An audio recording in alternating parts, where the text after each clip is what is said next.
This is a really a clip from a TV series that you can find on BBC America Sunday, premiering April 8th. It's called Killing Eve.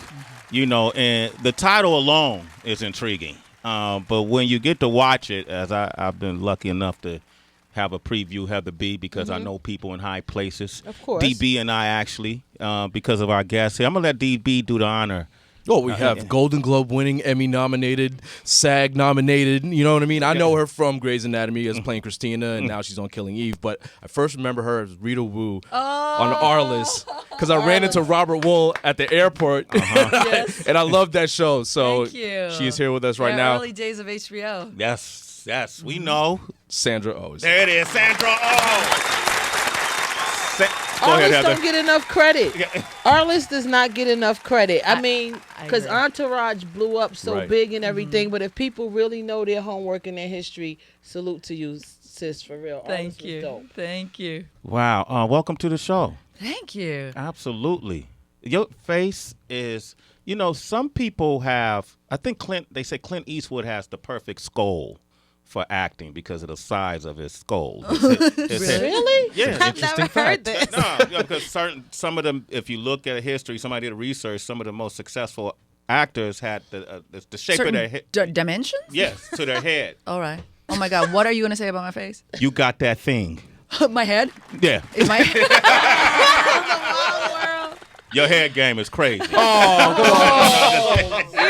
so stupid. No. But I think that's interesting. What are you saying? Is it something about the shape? Yeah, the shape, and then your face, because it doesn't change. You have the Benjamin button Effect. Oh, God bless. and and it's compelling. So every character I've seen you play, I felt the connection with the character. So even watching Killing Eve, I was thinking, well, is she gonna be able to do it again? And you feel like when I watch you in the clips that I've seen, Yes. that Killing Eve is something you've done for a long time.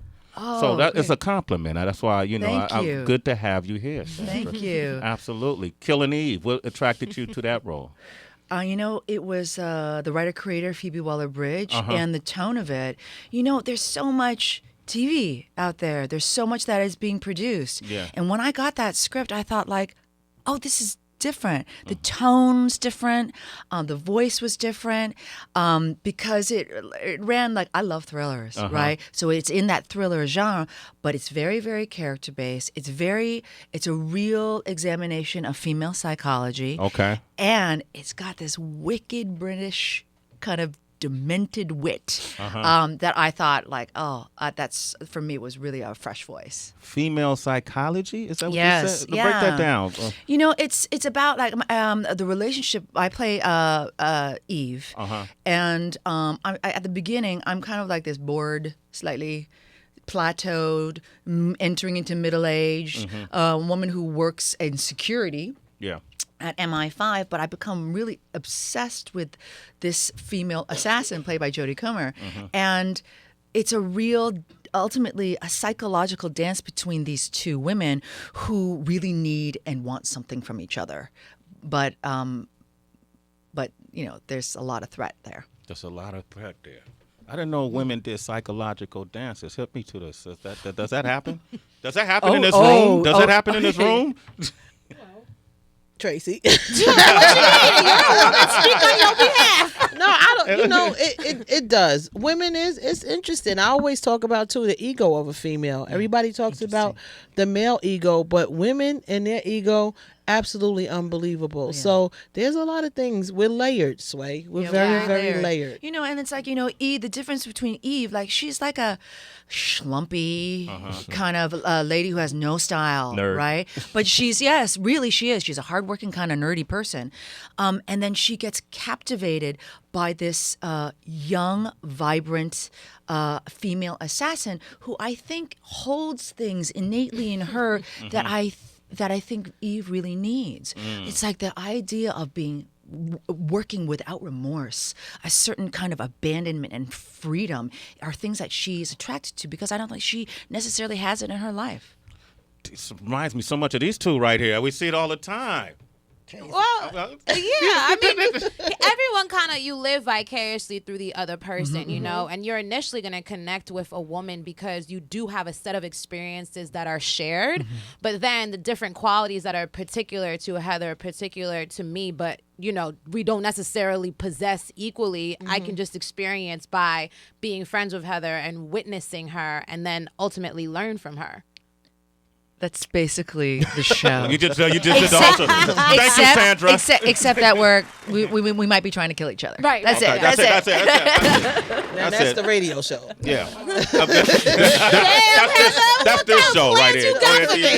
There's an interesting way with the way they display the dynamic between you and Jodie's character Villanelle, where when you come on the screen, the music is kind of like doop doop doop doop doop. You know what I mean? But then when she comes on, it's very like happy and like my life is awesome and things like that. So it kind of plays into the whole mood of how you would wish you were her and vice versa. So envy is also at the bottom of this because I was wondering, have you ever been in a role or in a position where you felt envious of somebody and maybe had to check yourself like, you know what, things are pretty good right now and I don't really need to be watching other people? That can happen. Well, a couple of things. One, any kind of comparison is just going to bring you suffering. It is really, and I feel like this far into the game, I can feel like when those things are coming, and either I will redirect myself to get off my phone, Yeah, or girl. you just redirect yourself to a much more positive way of thinking. But also, I feel like lately I'm trying not to be so scared about those feelings. Yeah. Thank you. Right, because it's like if things are like flaring up for you, let's say your ego, let's say jealousy, let's say envy, now it's like, oh, this is an opening into the things that I don't believe I possess. Yes. Right, like Yeah, it's like you know, Yeah. let's say let's say access, access. Like, you know, for a long time, you know, as an actress of color, you know, you can think that you don't have access. You can't, This is because true. also, it is true. Yeah. On one layer, very practically, it is true, but if you go deeper into it, which is like where I want to be in my life right now, if you kind of just examine the word of access and what that really, really means to me, this is access. I'm doing it right now. That's actually what I want to do. So whatever this, you know, A, B, C, D of what a perceived access is, I'm not interested in that anymore. But always interested in the hot feelings. Like, Yeah. what are you trying to teach me, hot feeling? That's what I love about you, Sandra, because all emotions are just tools for awareness. And they really just show you what's important to you. Say that are again, you? Tracy. My name is Tracy G. Sandra. Oh, pleasure to make your acquaintance. You know, it's nice. Younger women are having. It's taking me a while to figure this out, you know, and that you know that those igniting feelings are. It's potential doorway. Don't be afraid of it. Sit with it, but don't let it rule you. Yeah, that the reactiveness of letting it rule you is what might bring you, you know, quickly down a path you don't want to go. Yeah, absolutely. Sandra Oh is here, man, dropping gems. Drop a gem on them. Sandra, I want to invite you to come back. Thank you. Okay, so it doesn't even have to be to talk about a project. If you're here in New York and you want to come hang out and have a conversation, because our time is cut short. Yeah. Damn. Oh, damn. Yeah. Damn, you look so disappointed, man. I know. Oh, jeez. Yeah. Go ahead, Wanda. Go ahead. We can keep going a little bit. Okay, I have Come a on, keep question. going. Okay, we'll come back. Okay, let me open up the phone lines then, right? All right, we'll open up the phone lines. Just kidding. All right, we'll come right back with Sandra Oh, 888-742-3345. Give us a call. Sway in the morning. Detective Eve Palastri. You can find her on Killing Eve, new TV series, Sunday, April 8th, 8 p.m. on BBC America, 8 p.m. Eastern. So we found out you're from Canada. Yes. All right, grew up in Canada. You don't mind me sharing this? I'm supposed that you shared it with me. Doesn't have a college degree. No, I'm like the only one in my family without like a master's. Do you make Right, them I'm the both? dumb one in my family. Yeah. Wow. And, you know, her parents, Korean descent, told her that acting was a step above prostitution. That was a while ago, I will say. No, but you want to know what? I got to tell you, it took me a long time to learn what they were meaning from that. Uh-huh. You know, they came here as immigrants, right? They did not have the language. And they, in the best ways that they knew how, were saying, we want to protect you, right? We want to protect you. What you're going to go do is unfamiliar and dangerous to us, and we don't think that you're going to be accepted. So they pulled out all the stops to when I was graduating high school, to all the stops to discourage me from pursuing acting. But that was like a gift. Again, you don't know what the gift is, right? You think it's oppression, you think it's a challenge, but it can be a gift because I did it anyway, and I never lost their love. Right? So when you're going on in this industry, which is difficult, it hurt less when people said no, or it didn't matter as much when people didn't whatever, because I already defied the most important people to me. Yeah. Right? And I continued, I'm successful, and that they love me. So, and then just recently, it was so funny, I actually posted on Instagram, because I do that now. Okay. And my parents are like standing in front of a Killing Eve poster. This was after church.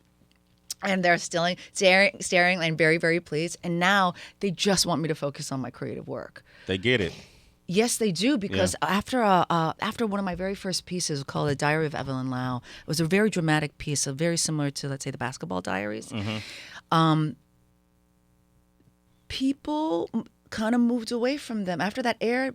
Kind of didn't talk to them a bit at church after that because of the subject matter. Wow. And they ostracized your parents a little bit. Not so strongly, but would not talk about that. And my parents felt very protective over me. But not only that, like I feel like for the first time then, I was in my early 20s, they understood what I was trying to do. Yeah.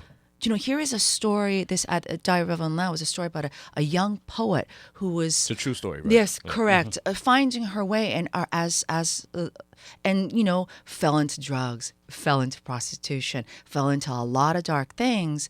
But the light of her art and her poetry is what the driving force was. So when they saw that, I felt like they kind of understood that what I do has meaning. It has meaning. Purpose. Sandra Oh, ladies and gentlemen.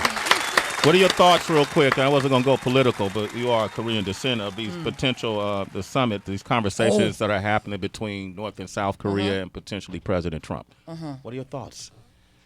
I'm going to speak more about like reunification. Okay. Right. So, because my parents, they were born in the late 30s, right? They went through occupation, Second World War, and the Korean War. And when that line came down, right, between North and South, family members decided to stay and got caught, right? Okay. There's a big spirit in, I think, the Korean community in my parents' generation and potentially in the newer generation, hopefully in Korea. I don't know actually, I can't really speak of that, who really want reunification. Yeah. And who really want, because it's like the people were separated by this by this by this line that that the DMZ because of ideology, because of capitalism and socialism, no, not even socialism, communism. Sorry, thank you very much. Communism, right? And a people have been separated, right? And people need to be connected. Yeah. So whatever happens there, I hope that talk of bringing people together comes closer. Sandra Oh, ladies and gentlemen. Homie. That was pretty good. Don't worry, you won't get on the news cycle. Don't worry, the news channels ain't gonna pick that up. You're good. You're safe. You're like, I'm gonna leave it right there, Sway. Let's talk about unification. I get it. Tracy, you want to say something real quick in closing? Sandra, yeah, really swiftly. So myself and Heather were reading Leslie Odom Jr.'s book, Failing Up. Excellent, Star of Hamilton. And in it, he speaks about what he believes is inevitable as a man of color is you're in Hollywood, you're gonna have to play the token black male. Just it's a prerequisite before fame. I'm wondering if that goes the same way. Did you experience that as an Asian? Oh, absolutely. Okay. Absolutely. Actually, I've just been kind of rethinking it and reliving it, you know, because I started acting at 10, but I started working professionally at 15, right? And the way that I got in was absolutely in Canada through affirmative action, because in Canada there's just much more mandated diversity, and so that means, and I cut my teeth on industrial videos, shows about anti-drinking and driving, and I also speak French. I spoke better French then, so then they would hire me for the French section. You know what I mean? And I always knew you can feel the tokenism, but I think back and I'm kind of. And I know it's affected me to a certain amount, but I feel really proud of that girl who at 15 who said, I don't care. You know what I mean? I'm going to take it. Yeah. I'm going to take it because I want to be in front of this camera and I want to practice. So from all my high school, and that also making your $500, $200, I put myself through theater school. You know what I mean? Because it's like you got to make money to get yourself to school. Yeah. Right? So in the beginning, that kind of tokenism or was there, and I'm happy for it. Then you move into the stereotypes that you need to play, right? Because we're talking a long career, and you do. It's your decision whether you can. You still need to pay the bills, but I swear you can transform that shit. You can. Yeah. Because I think about a couple of roles, and I thought if someone's going to play it, if someone is going to play the Korean prostitute who doesn't speak. Yeah. You know what? It's gonna be me. Yeah. Because it's gonna be me. Because I'm telling you, if the camera pans across my face, I'm gonna make you stop, and I'm gonna make you wonder, what's happening in her life? Yeah. Even for a second, even for that 1 second, and then go and then continue watching the white people. You know what I mean? Yeah, yeah. But for 1 second, you're gonna go, what is hopefully that. And that's when I took on that section of roles in my career. Yeah. And then hopefully you can continue to grow and then pay your bills and then start making some sort of choices. But in some ways, I feel like, because I've had a lot of perspective changes, don't be afraid of it. Right. Yeah. Don't be angry with it. Or understand that your anger, frustration, heartbreak is valid. And still, there's an opportunity to transform things, right? Because you can't necessarily pinpoint why someone makes you feel something or why someone makes you curious, but that is real. It's real, and I think that's what I know for me what my job is. Listening to you talk, man. First of all, it's great to meet you as the person, Sandra Oh. Sincerely. Yeah, sincerely, and you are so genuine, man. I feel your energy. Thank you for sharing your story with us. Okay, and you got to come back, Sandra. Yeah. You got to come Just back. chat. And then looking at you, I feel like I'm in a scene in Grey's Anatomy right now. Well, she's gonna come back because they already got picked up for season 2 before Yes. the premiere. Yes. Okay, cool. Thank you. All right, let's Thank thank you. our guests for coming by today. I want to thank DJ Ron for coming by. You can find him on Channel Globalization, Sirius XM Channel 13, Pitbull's channel. Also, Dr. Octagon for coming by. And verifying your track stories. Yes, I was a track star. Dan Yeah. Automator, Q-Bert, Yes. Cool Keith. Get their new album, Moose Bumps, too. An exploration of modern day horrification. That's the name of the album, Sandra. Horripilation. Horripilation. Okay. Also, Sandra Oh, thank you for coming by. I really appreciate it. And you guys, make sure you watch Killing Eve this Sunday, 8 p.m. Yeah. on BBC America. And to the young guys that came by today, Smoke Perp, Murder Beats, I'm a fan of yours, man. All right, we're invested in your movement. No doubt. Man, keep striving to be great. You know, they gave us a gym today. We know Bless Your Trap will be out between the days of April the 13th and April 21st. Gave us a window. Okay, the turn up right now, starting to play all over the radio. We the first to break it. Break it, Sway. You Okay, broke Sway it. in the morning, Shade 4-5, Yeah, sending us yeah. out to Smoke Smoke Perp, Perp, Murder baby. Beats. Smoke Y'all Perp, turn baby. up, it's time to get lit. 1, 2, 3, Shade 4-5.